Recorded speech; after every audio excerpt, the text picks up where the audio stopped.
people when they want to find a coach or a mentor? How do you find the right one? Because there's so many options available. And then two, what makes you different from everybody else? Well, they're interesting questions. The first one is how you know you have the right mentor, that they're going to invest in you. It's not just you investing in them. They're going to put their time and energy to you, and they've already performed the results that you want to have. And you match with them energetically too. You feel like, I love their attitude. It is contagious. But a lot of people will go through programs and they never get to know their coach because they're passive. Coaching is a two-way street. You want to be an active learner. That's what you were with me. That's what I was with my mentor. And you want to follow the direction because the mentor sees when you're following direction, they're going to put more energy into you. And it's very important to have mentors because we all have blind spots. I say this over and over again, mentorship changed my life. I don't know where I would be today if I didn't take advantage of getting mentored, but the key is going all in with your mentor. My mentor used to always tell me, you know who you want to be mentored by because they've already performed the results you want to achieve. They're coming from a completely different awareness. So the mentor's job is to bring your potential out, and their job is to show you how to do it, step by step. So that's how you're going to know the right mentor. And what separates me from in the marketplace, in my opinion, is number one, I'm very process-driven with my clients. I show them not just the philosophy. There's thousands of books. There's a lot of great mentors out there who have a lot of wisdom, a lot of knowledge. But my biggest gap in the industry when I was getting mentored was I didn't know exactly what to do. It was a broad philosophy, but not do this in the morning, do this every 3 hours, make sure you do this to hit your goals. So what separates me is I work with the whole person and give them exactly what to do and how to do it. And you always know where the person is as a mentor because all you have to do is listen to their language. But the key is you're not making it vague, being specific, and giving them exact direction on what to do and how to do it. Yeah, and that was the big game changer for me because I collected a lot of information over the years, read a lot of books, but it's the information without the application doesn't do you any good. So, let me turn it to you because you've been mentored before prior to me and you didn't create significant results. What do you think it was when you were working with me that created such a significant change in your life? Oh, it's the specific strategies and the processes, how to implement, how to take the knowledge and how to put it to action. Because nothing happens without action. Yeah, nothing. And that's what I wanted to. When I got mentored, I had been for 3 years studying the books, going to seminars, was on YouTube, hired other mentors, but I created no results. And I remember my mentor told me, he said, you don't know this, you know about it. All I have to do is look at the results. And I could have told you the same thing. But I knew, for me, what I needed was direction. And that's what I give all our clients. That's what I gave you. Yes. And it's not just you. Like, you've referred so many of your close friends, family members to me, and that's what we're doing with them. But it's the direction that people are missing. They don't know. People don't wake up and say, I want to sabotage the hell out of myself. But they keep defaulting back because they never prioritize their mindset. And mindset is so polarizing because people have heard mindset's important, but they don't know what mindset means. You know, mindset is a combination of your disciplines, your actions, your attitudes, your standard, and your self-esteem, your self-image. That's what mindset is. But each one of them has to be developed. But they all work off of each other. So when you're working with somebody, let's say you had lack of discipline. First thing I would have done with you, you never had that. But if you did, I would have worked with you on the importance of discipline. What I did with you, if you remember, the first thing I got you to do is commit like you've never committed before. The second thing I got you to do is change your philosophy and standard because you were programmed a certain way but your goals were in a much different programming. So the first thing I had to do was change your way of thinking. That's philosophy. Then I had to elevate your standards so you could see what was possible. And that's what I think is so unique when anybody works with me, because it's not the hard things. I simplify it for them. I've done the work, so I know what's necessary and what's unnecessary. No, for sure. I've applied those same principles to my fitness. I've worked out my whole life. I've tried different diets and eating habits, but I never got the results. So I applied those same principles to fitness, and I've released 40 pounds over the last 8 months. And I'm in the best shape of my life by using specific strategy, doing things a certain way. Yeah, well, your fitness has changed because you prioritized it. But if you go under the hood, you had to change your self-image first. So once you change your self-image, then you said, oh, I'm going to invest in coaching and fitness so I can get the right direction. Same thing, and now you're obsessed with it. But what's great about obsession, when it's a healthy obsession, like your fitness, getting out of your corporate job and now being free, doing what you love, and doing it on your terms. So obsession is an interesting word because a lot of people relate obsession to it can be a bad obsession if it's a negative habit. But you've turned it because you changed your image, and now you're working with such bigger ideas, and that's why you were willing to hire that coach, because you saw yourself that if I could do it in this area, I could do it in this area. For sure. Yeah. Oh, you said like when you started this journey, you were able to bring like your family along with you, and they love it. You mind asking if it was the same? Like if he had any challenges bringing his friends and family along with him? Do you get what I'm saying? How can I word that? Yeah, like say, I would like love my material or whatever. And I, really got my family involved and really wanted to be part of like my community, I guess. Ask him, what did you do? Was your family accepting when you started in the personal development? Yeah. What happened?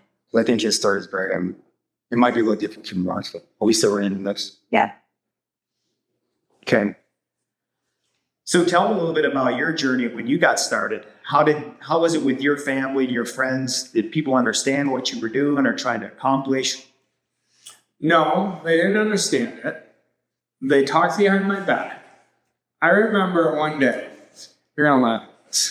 One day, my brother and my mom called me over to their house when I was first studying this. They thought I was trying to become a priest. Not that there's anything wrong with being a priest, but that's how unaware they were of what I was doing. Anyway, I just didn't give a shit. Like, that's the honest to God truth. I was at that point where I was so inspirationally dissatisfied. I was so sick and tired of being sick and tired that at that moment, I just stopped worrying about what other people thought of me, including my family. Well, my results started changing. And then they started saying, what are you doing? I said, and my friends, I would hear they were talking behind my back, but honestly, there's a part of me that just knew they just were unaware. So I didn't care. And not all of them did. I had some very supportive friends, and my family was very supportive once they understood. But I wanted to show and share this with as many people as I could because I was an underdog growing up. I was always the smallest kid. I would be competing against kids 5 years older. And I remember I would always be playing football or basketball, and I'd always have to prove myself. And so I've always been an underdog. So I think as I grew up, I used that to my benefit. And I did with this because everybody outside of my wife and a few people were supportive of it because they didn't understand it. But I think the key is your best example is you. The best example is the results. So now I've taken so many people on this journey that are so close to me. Like I breathe, sleep, and talk about this all the time because there's such a better way to live. And I believe we're here to live the way we're destined to live. And that's on our choices. Too many people are playing small. I was on a call with a company last week, And this gentleman says, I was laughing inside. He said, people don't want to change. That's not true. People don't want to be changed. Everyone wants to do better. That's how we're wired. And I remember he said, well, that's why we stay comfortable. And I just bit my tongue because he didn't ask my opinion. That's why he stays comfortable. And that's not true. Like, you came to me because you knew there was something better. Our soul hates being constricted. So we all are willing to change when we know how. Most people stay stuck because they don't see themselves big enough. They don't know if they can do it. They don't believe they can do it. That's why they set lesser goals. That's why they rationalize and say, I'm doing better than most. And this isn't about being grateful for where you are. You should always be grateful, but you can always do better. Like, I know you and I can do significantly better than what we're doing. And all I have to do is look back to where you were a year ago, where I was a year ago. I'm significantly better at what I do. But I've been doing this now for 17 years, and every year I've been significantly getting better. But I will tell you, everybody wants something more. That's how we're wired. We're wired to continually increase. And whatever that means for anybody, that could be income, that could be net worth, that could be health, that could be relationship, that could be somebody dealing with insecurities that make them feel they're not good enough. Like, all of this can change when you're willing to do the deep internal work. And that's where the magic happens. When you're speaking of growth, it makes me think of one of my favorite Jim Rohn quotes. He says, how big does a tree grow or get? Well, as big as it can get. I think that's how we're wired. Is, it doesn't matter how much money you're making. If you're making $100,000 or $100 million, we should always try to grow and reach our potential. Well, money is an interesting thing. Because when you don't have money, you think money's going to make you happy. What do you mean? Money doesn't make you happy or sad. It's your relationship with money. And when you have money, you still have challenges. You still have adversities. Money is a direct report card, in my opinion, to the service you render. And Jim Rohn was fantastic. And I just know the law of our being is for perpetual increase, to grow. We want to continue to grow our income. You should want that, because that means you're helping more people. You're not going to get any more income if your service is not any better than it is right now. But we have to focus on our ability to do it. What does that mean? Our ability to get better at our craft. Our craft is what we're putting our hours into. And we want to get so good at what we do, it's going to change. I always say this. If I had somebody, for example, who wanted to be in sales, I'd say, if you locked in and did exactly what I told you for 2 years, you were by my hip for 2 years, you'd be the 1% of something. Or you could go to somebody else, like you were talking about. You've had great results with your fitness. So let's say you wanted to get into fitness, like you wanted to teach people fitness. I know that's not your goal, but let's say it did. Well, I would surround yourself from somebody really good and learn from them. Study them so well. Study them like an absolute scientist. And you do it for 2 years, you're going to become a master. It's putting in those hours. Here, I have a question for you. Your personal one. What should you do if you're in a relationship that's not growing? Gotta get out. Period. Like, if you're in a relationship that's not growing, and you're just there because of codependency, then you're stuck. Now, if you've done everything you can to better the relationship and it's still not growing, that's when you have to make a decision to get out. And that's with yourself, that's with the other person, that's with a friend, and I'm just talking about relationships in general. I know people are going to listen to this, they're going to think about it as an intimate relationship, but our relationships are a reflection of us. And so how we're putting energy into the relationship as the relationship grows. Mm-hmm. Like, when I mentored Wendell, I put a lot into him. He put a lot into me too, because he was consistent. But if I didn't put into him, we wouldn't have any relationship. Relationships are organic, so you have to feed it if you want it to grow. Sure, it doesn't have to be whether it's a relationship with, I was saying with a relationship with a spouse, but that's a relationship with your best friend or It anyone. doesn't matter. So, Okay, so I've been like writing down